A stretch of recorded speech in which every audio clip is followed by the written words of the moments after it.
ఓం నమః శివాయ. ఓం నమో నారాయణాయ.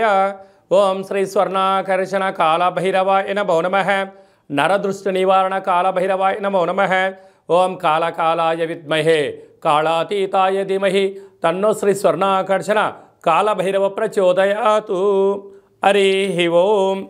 మా ఛానల్కి స్వాగతం. చూస్తున్న వీక్షకులకు ప్రేక్షకులకు ప్రియ కాళభైరవ భగవద్బంధుకి స్వాగతం పలుకుతూ మమ్మల్ని ఎంతగానో ఆదరిస్తూ ఉండబడినటువంటి ప్రియ సోదరీ మండలకు అందరికీ కూడా వసంత పంచమి మాఘ పంచమి సాక్షాత్ మహాసరస్వతీదేవి అమ్మవారి యొక్క ఆశీస్సులు అందరిపైన ఉండాలని, అందరినీ విద్యావేత్తలుగా, జ్ఞానవంతులుగా, గుణవంతులుగా, సంపన్నవంతులుగా అమ్మవారి యొక్క ఆశీస్సులు ప్రసాదించాలని కోరుకుందాం. 1వ తారీఖు 2వ నెల 2024 నుండి 15/2/2024 వరకు పుట్టినటువంటి వారందరికీ కూడా ముందస్తుగా జన్మదిన శుభాకాంక్షలు. గతంలో వివాహం చేసుకున్న వారికి వివాహ వార్షికోత్సవ శుభాకాంక్షలు. ద్వాదశ రాశుల్లో గ్రహ గమనాన్ని ఒకసారి వీక్షింపచేద్దాం. మేషరాశిలో గురువు, కన్యరాశిలో కేతు సంచార స్థితి, ధనుసు రాశిలో కుజుడు బుధుడు శుక్ర సంచార స్థితి, మకర రాశిలో రవి సంచార స్థితి, కుంభరాశిలో శనిచర స్వామి స్వక్షేత్ర సంచార స్థితి, మీనరాశిలో రాహు సంచార స్థితితో ద్వాదశ రాశుల్లో గ్రహ గమనాలు ఈ విధంగా ఉన్నాయి. 6వ తారీఖున కుజుడు మకర రాశిలోకి ప్రవేశం, 12వ తారీఖున శుక్రుడు మకర రాశిలోకి ప్రవేశం, 14వ తారీఖున రవి భగవానుడు ఏడాది తర్వాత కుంభరాశిలోకి సంచార స్థితి, అక్కడే ఉండబడినటువంటి శనితో కలిపి రవి సంచార స్థితి ఉంటుంది. కనుక ద్వాదశ రాశిలో గ్రహ గమనాల్ని అనుసరిస్తూ ఈ యొక్క పక్షం రోజుల్లో ఎలా ఉండబోతుందో సవివరంగా సంపూర్ణంగా తెలుసుకుందాం. వృశ్చిక రాశి వారు మాఘ పంచమి సందర్భంగా ఎలాంటి విధి విధానాలు పాటించాలో ఈ వీడియోలో సవివరంగా సంపూర్ణంగా తెలుసుకుందాం. వృశ్చిక రాశిలో ఏ నక్షత్రాలు వస్తానగా విశాఖ నక్షత్రంలోని చివరి పాదమైన 4వ పాదము, అనురాధ నక్షత్రంలోని 4 పాదాలు, జ్యేష్ఠ నక్షత్రంలో 4 పాదాలు కలిపితే వృశ్చిక రాశి. చాలామందికి పుట్టినటువంటి కాల సమయంలో డేటా బర్తులు లేనటువంటి కారణం వలన పేరు యొక్క మొదటి అక్షరాన్ని అనుసరిస్తూ ఆ రాశిని తెలుసుకునే ప్రయత్నం చేద్దాం.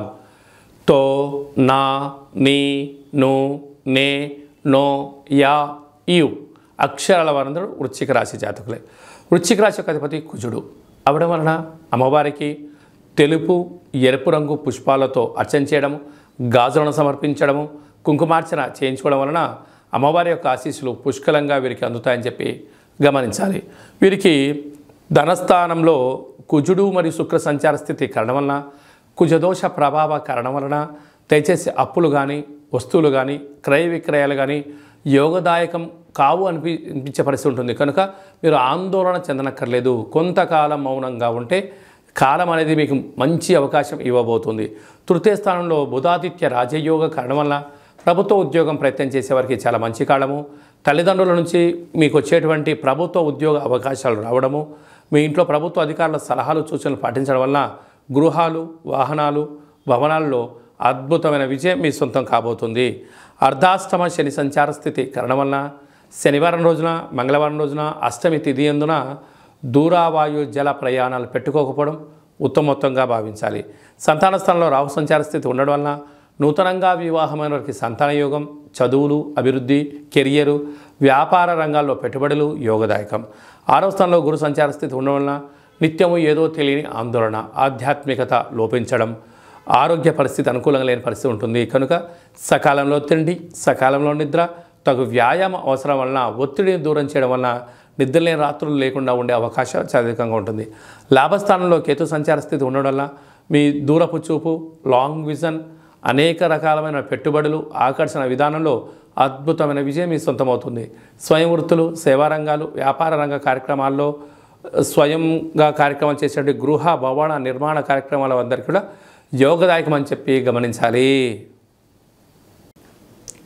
ఫిబ్రవరి మాసంలో ప్రథమార్థంలో ముఖ్యమైనటువంటి పండుగల గురించి క్లుప్తంగా సవివరంగా సంపూర్ణంగా తెలుసుకుందాం.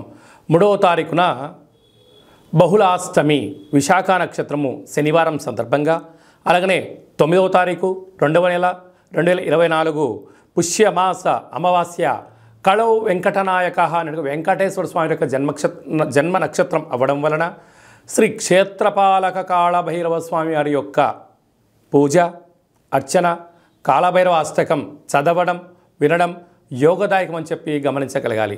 ఒక్కొక్క మాసంలో ఒక్కొక్క కాళభైరవుడు ఉంటాడు కనుక ఈ పుష్యమాసంలో శ్రీ క్షేత్రపాలక కాళభైరవ స్వామిని స్మరించడం, ధ్యానించడం, ఆరాధించడం, కాళభైరవ అష్టకాన్ని వినడం వలన అంటే ప్రతి ఇంట్లో ఒక పెద్ద ఆయన ఉంటాడు. ఆయన రక్షణ బాగుంటేనే ఇంట్లో వాళ్ళందరూ బాగుంటారు కనుక మనము మన కుటుంబ సభ్యులందరం కూడా క్షేమంగా లాభంగా ఆయురారోగ్యాలుగా ఉండగలగాలి అన్నట్లయితే శ్రీ క్షేత్రపాలక స్వామి వారి యొక్క స్మరణ, ఇంట్లో కూష్మాండ దీపము, కాళభైరవ స్వామి యొక్క సౌభాగ్య ముడుపును కట్టుకొని చేయడం వలన సర్వత్రా శుభం కలుగుతుంది. అలాగా మీకు ఇంట్లో చేసుకోలేనటువంటి వసతి లేనటువంటి వారందరూ ఈ కింది నెంబర్ సంప్రదించినట్లయితే, మీ గోత్రనామాలు పంపించినట్లయితే మీకు వీడియో కాల్ ద్వారా మన యొక్క నరదృష్టి నివారణ కాళభైరవ స్వామి యొక్క దేవాలయంలో అర్చన, అభిషేకము, కూష్మాండ దీపము, హోమ కార్యక్రమంలో చేయించి స్వామి యొక్క ప్రసాదాన్ని మీకు కొరియర్ ద్వారా ఇంటికి పంపించడం కూడా జరుగుతుంది. అలాగనే మనకు 10వ తారీఖు నుంచి ఫిబ్రవరి 10వ తారీఖు నుంచి మాఘమాసం ప్రారంభము. శాస్త్రాల్లో మనకి ఏమని చెప్పారయ్యా అంటే ఆమాకావై ఆషాఢ, కార్తీక, మాఘ, వైశాఖ మాసములు అద్భుతమైనటువంటి ఆధ్యాత్మిక చింతనకు మంచి మాసాలు అని చెప్పుకోవడం జరుగుతుంది.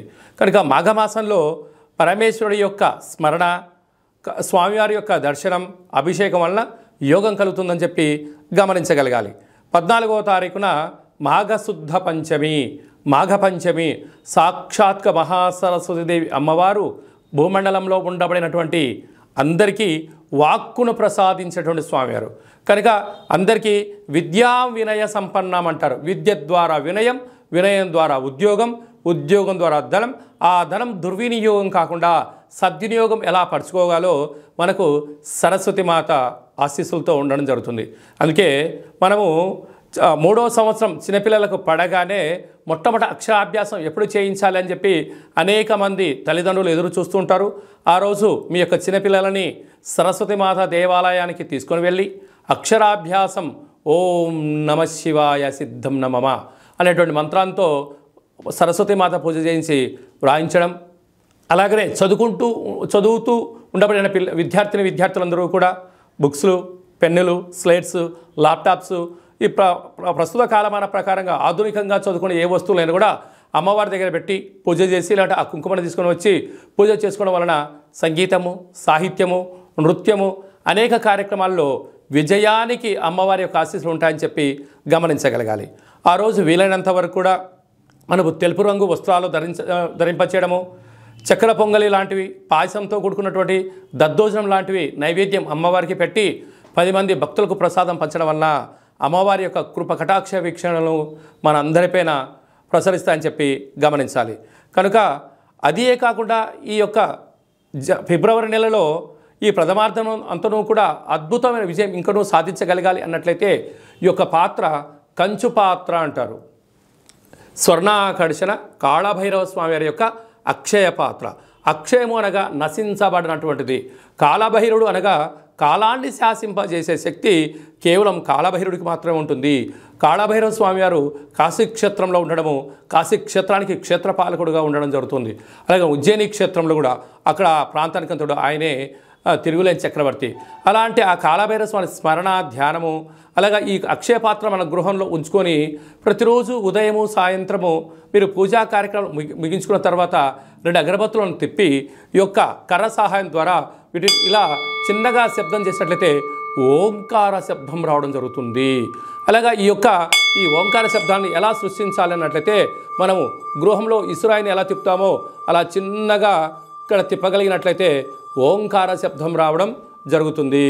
ఈ యొక్క శబ్ద తరంగాల ద్వారా మానవుని శరీరంలో ఉండబడినటువంటి మూలాధార, స్వధిష్టాన, మణిపూర్వక, విశుద్ధ, అనహత, ఆజ్ఞా చక్రాలు వికసింపచేసి గృహంలో ఉండబడినటువంటి నరదృష్టి, శత్రుదృష్టి, భూత, ప్రేత, పిచాచ, బ్రహ్మర, యక్షర, యమదూత, శాకిని, డాకిని, గ్రహ దోషాలు, తంత్ర ప్రయోగాలు, తాంత్రిక ప్రయోగాలు, నరదృష్టి దోషాలు తొలగిపోతాయని చెప్పి గమనించాలి. మరొక్కసారి శబ్దం చేసే ప్రయత్నం చేద్దాం.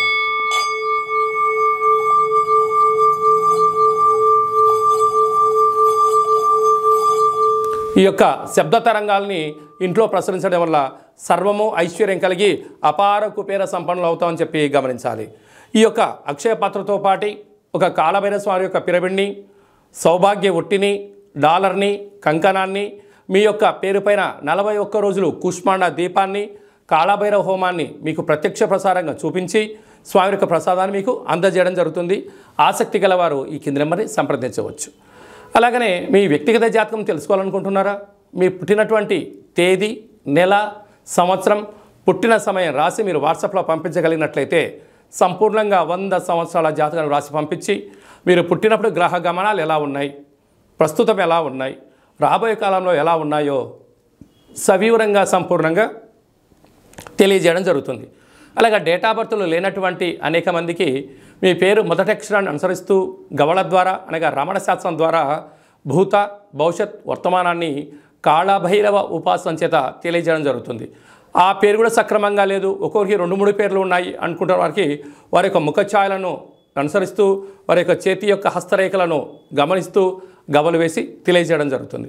అలాగనే మీ అబ్బాయికి కానీ అమ్మాయికి కానీ ఎంత ప్రయత్నం చేసినా వివాహం అవ్వడం లేదా, ఎందుకు అవ్వట్లేదో తెలియజేస్తూ వచ్చేటువంటి అబ్బాయి కానీ అమ్మాయి కానీ గణాలు, గుణాలు, ఆ యొక్క వారి వివాహ తదంతరము, సంతానము, యోగము, ఎలాంటి యోగాలు ఉన్నాయి కూడా తెలియజేయడం జరుగుతుంది.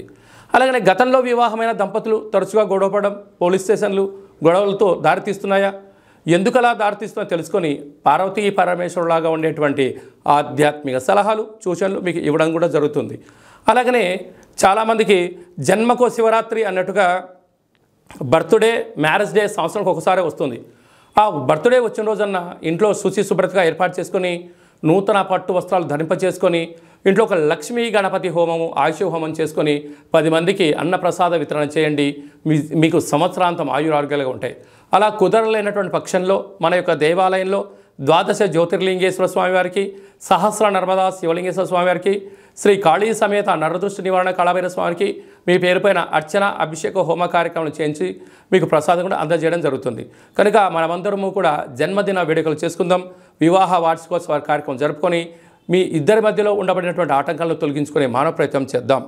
అలాగనే మనం ఇంట్లో కాళభైరవ పూజ చేసుకోవాలి, ప్రతిరోజు మన పైన అర్చన ఎలా చేయించుకోవాలి, ప్రతిరోజు మన అభిషేకం ఎలా చేయించుకోవాలి అనే విషయాలను కూడా ఈ కింద మనం సంప్రదించినట్లయితే మీకు అందరికీ కూడా ఆ కాళభైరవ స్వామికి ఆశీస్సులను ప్రసాదింపజేయడం జరుగుతుంది. అలాగనే ఈ మాఘమాసంలో పంచమి తిథి యందున అమ్మవారి యొక్క ఆశీస్సులు ఉండాలని కోరుకుంటూ ఆశీర్వదించడం.